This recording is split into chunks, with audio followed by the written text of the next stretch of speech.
Olá, hoje nós vamos estudar os livros 20 a 22 do livro de Mateus. Agora nós vamos estudar o capítulo 20, versículos 1 a 15 do capítulo 20. Em parábolas judaicas, figuras de autoridade, como um rico pai de família, normalmente representam Deus. O salário normal do trabalhador por um dia de serviço era 1 denário. O dia de trabalho era normalmente dividido em 4 partes de 3 horas, compreendendo aproximadamente das 6 às 18 horas. Então, por volta de 5 horas da tarde, já era próximo do fim do expediente. Os trabalhadores deviam estar desesperados o suficiente para continuar à espera de trabalho. Surpreendentemente, os últimos trabalhadores contratados receberam 1 denário completo, o mesmo que aqueles que trabalharam o dia todo. Um trabalhador reclamou de receber por ter trabalhado o dia todo, e o que trabalhou menos recebeu o mesmo tanto. O proprietário da terra aborda, de modo gentil, o trabalhador, explicando a imparcialidade das suas ações. O trabalhador não foi grato pelo seu próprio salário, porque estava cego pelo interesse próprio e pela falta de compaixão para com seu colega de trabalho. Versículo 16. Este versículo é a chave para a interpretação da parábola e associa sutilmente esta discussão àquela sobre a recompensa inesperada dos discípulos de Jesus. Versículos 17 a 19. Esta é a quinta predição que Jesus faz de sua morte no Evangelho de Mateus. Cada predição acrescenta detalhes adicionais. Desta vez, ele acrescentou que ele seria zombado, açoitado e crucificado nas mãos dos gentios. Versículos 20 a 28. Os filhos de Zebedeu eram Tiago e João. Jesus já tinha prometido que seus discípulos se assentariam em 12 tronos para governar Israel na era messiânica, no capítulo 19.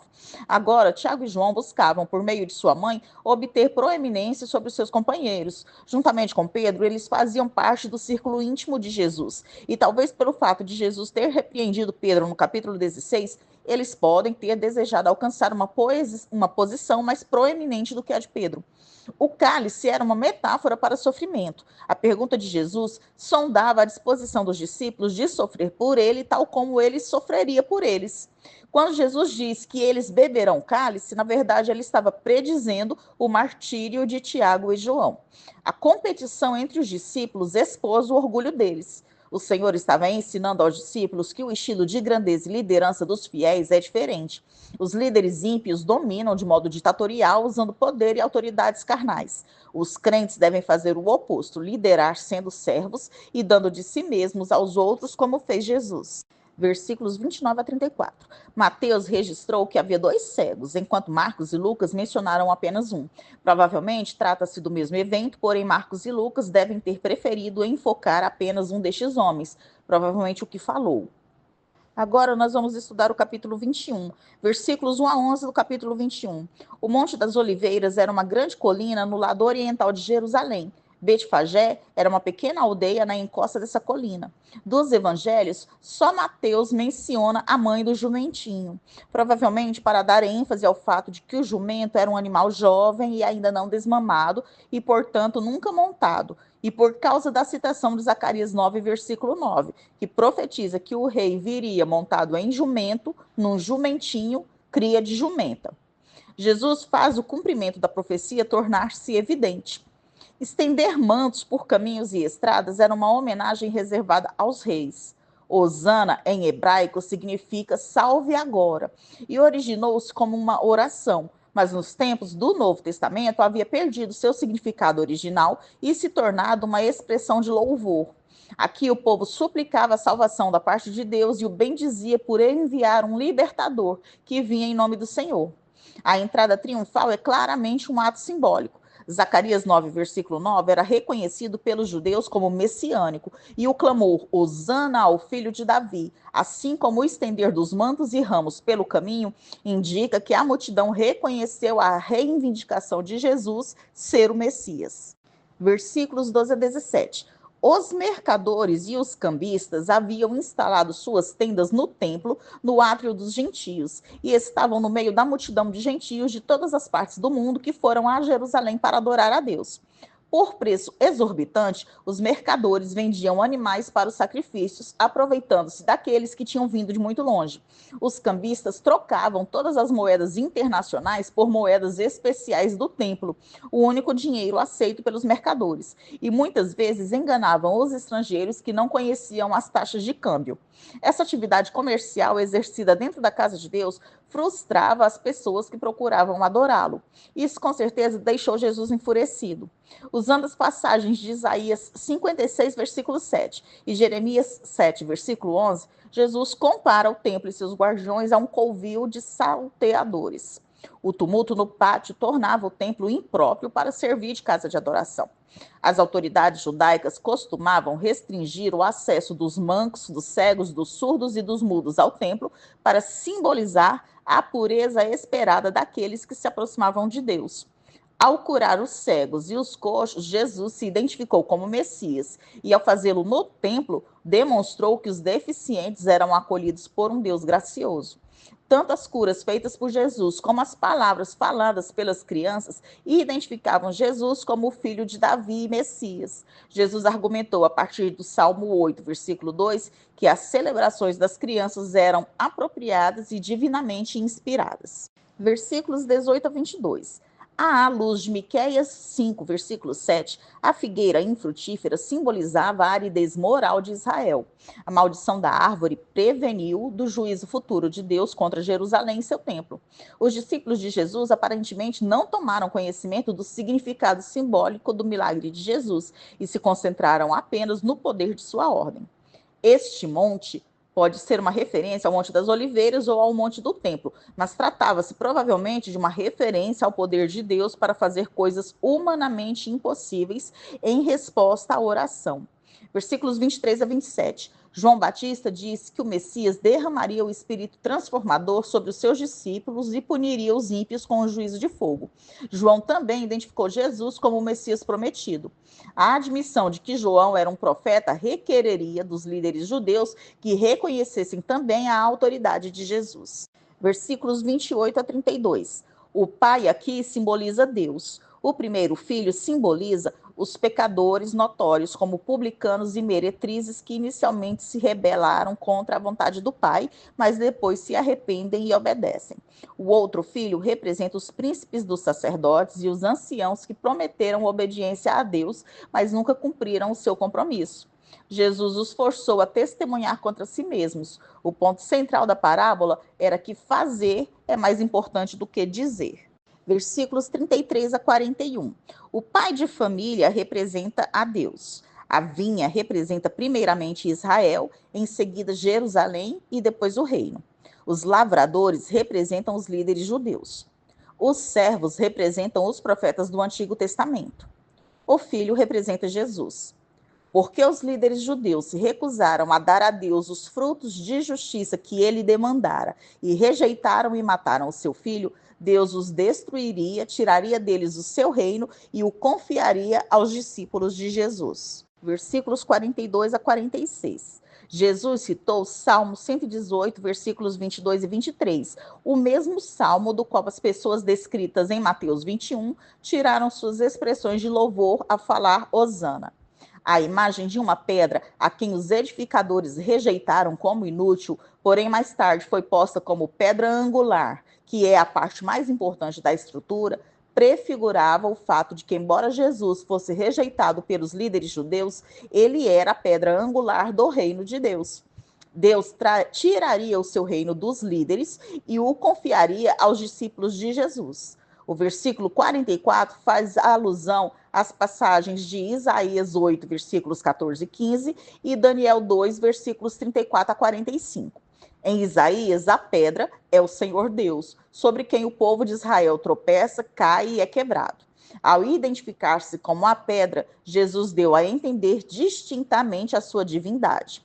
Em Daniel, a pedra simbolizava um reino poderoso que destruiria todos os outros e duraria para sempre. Assim, a alusão ao Antigo Testamento descreve a divindade e realeza de Jesus e a destruição de todos os que o rejeitam.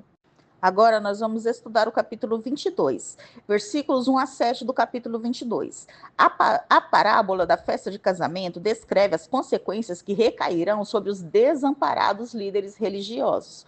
O rei representa Deus, o filho, Jesus, os servos, os profetas e possivelmente os discípulos de Jesus. E as bodas simbolizavam a grande festa messiânica na qual os judeus aguardavam participar com o Messias no início do seu reinado. Aqueles que rejeitaram, perseguiram e mataram os servos representam o Israel do Antigo Testamento e sua rejeição dos profetas. A destruição da cidade representa o julgamento de Deus sobre aqueles que se recusam a honrar o seu filho. Essa destruição, tal como a penalidade descrita no versículo 13, descreve a punição eterna, mas também pode apontar para a destruição de Jerusalém em 70 depois de Cristo. Versículos 8 a 14. Os convidados representam os discípulos de Jesus que são convidados a entrar no reino a despeito de sua indignidade. O convidado indevidamente trajado representa um falso discípulo. Sua presença parece inicialmente honrar o filho, porém sua recusa a usar a veste nupcial o desonra. Semelhantemente, muitos falsos discípulos parecem honrar Jesus, chamando-o de Senhor, porém eles o ofendem por não possuírem verdadeira fé e arrependimento. Muitos são chamados ao reino de Deus, mas somente aqueles que se arrependem e honram o Filho são escolhidos para entrar. Versículos 15 a 22. A pergunta de Jesus era uma armadilha. Desculpem, na verdade, a pergunta dos fariseus era uma armadilha. Se Jesus expressasse a aprovação, pareceria apoiar a ocupação romana. E se expressasse reprovação, isso seria considerado uma traição contra Roma. Mateus mencionou os herodianos somente aqui. Eles eram um partido dos judeus que apoiava a dinastia herodiana patrocinada por Roma, ou seja, vindo de Herodes. Os herodianos não eram um partido religioso como os fariseus, mas um partido político, provavelmente formado por saduceus. Em contraste, os fariseus odiavam o governo romano e a influência herodiana. O denário era uma moeda de prata equivalente ao valor de um dia de salário de um soldado romano. As moedas eram cunhadas sob a autoridade do imperador, uma vez que somente ele poderia emitir moedas de ouro ou de prata. O denário da época de Jesus foi cunhado por Tibério. Em um lado havia uma imagem de seu rosto, do outro lado havia a imagem dele sentado no seu trono em vestes sacerdotais. Os judeus consideravam tais imagens como idolatria proibida pelo segundo mandamento, o que tornava essa taxação e essas moedas duplamente ofensivas. A imagem de César estava estampada na moeda, a imagem de Deus está estampada na pessoa. O cristão devia sujeitar-se e obedecer a César no reino de César, mas o que é de Deus não pertence a César e deve ser dado somente a Deus. Desse modo, Cristo reconheceu o direito de César de estabelecer e coletar impostos e disse que é dever dos cristãos pagá-los, mas ele não sugeriu que César tinha autoridade total e irrestrita nos âmbitos social ou político. Em última análise, todas as coisas são de Deus, incluindo o reino onde César ou qualquer outro governador terreno exercem autoridade. Versículos 23 a 33. Os saduceus acreditavam que os seres humanos deixam de existir no momento da morte física. Eles apelaram à lei do levirato em Deuteronômio 25,5, uma provisão para assegurar que as linhagens familiares seriam mantidas intactas e que as viúvas seriam cuidadas. E isso numa tentativa de refutar a doutrina da ressurreição. Embora muitos judeus do primeiro século ainda praticassem a poligamia, eles rejeitavam a poliandria, que é uma mulher tendo vários maridos. Os saduceus forçaram Jesus a rejeitar a doutrina da ressurreição ou a admitir a legitimidade da poliandria. Como os anjos, as pessoas ressurretas não se casarão, porque são eternas e não têm necessidade de procriar. Os saduceus não acreditavam em anjos. Isso mostra que o dilema descrito pelos saduceus é falso. Os saduceus aceitavam apenas o Pentateuco como escritura, ou seja, os livros de Gênesis a Deuteronômio. E assim eles rejeitavam textos referentes à ressurreição, como Isaías 26, versículo 19, e Daniel 12, versículo 12. Para convencê-los da ressurreição, Jesus precisava apelar a livros que eles respeitavam. Consequentemente, Jesus citou Êxodo 3, versículos 6 a 16, onde Deus falou a Moisés a partir da sarça ardente e se referiu aos patriarcas mortos de uma maneira que dava a entender que eles ainda existiam. Ou seja, Deus falou: eu sou o Deus de Abraão, em vez de dizer eu fui o Deus de Abraão. Versículos 34 a 40. Intérprete da lei é um especialista na lei, o mesmo que escribas dos fariseus. Os rabinos estavam envolvidos em um contínuo debate para determinar quais mandamentos eram leves ou menos importantes e quais eram pesados ou mais importantes. Ame o Senhor seu Deus de todo o seu coração, alma e entendimento, é um mandamento de Deuteronômio 6, versículo 5, e era repetido 2 vezes todos os dias pelos judeus fiéis, e resume a ideia de devoção total a Deus e inclui o dever de obedecer ao restante dos mandamentos de Deus. Ame o seu próximo como você ama a si mesmo, significa uma concreta responsabilidade de buscar o bem maior do próximo, seja judeu ou gentio. Toda a lei e os profetas eram um modo de se referir a todo o Antigo Testamento.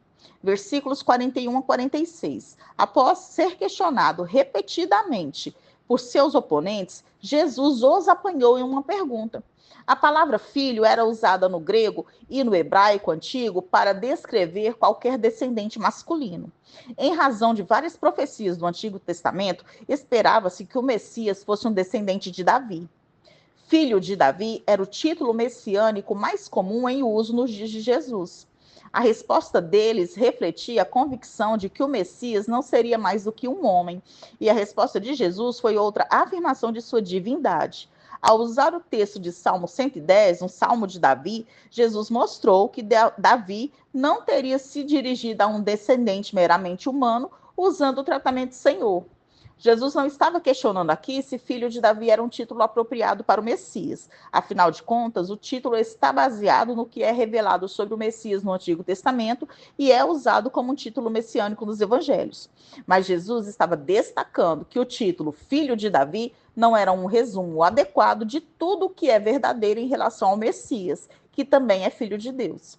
A implicação inevitável é que Jesus estava declarando a sua divindade. Nós terminamos aqui o estudo dos capítulos 20 a 22 do livro de Mateus.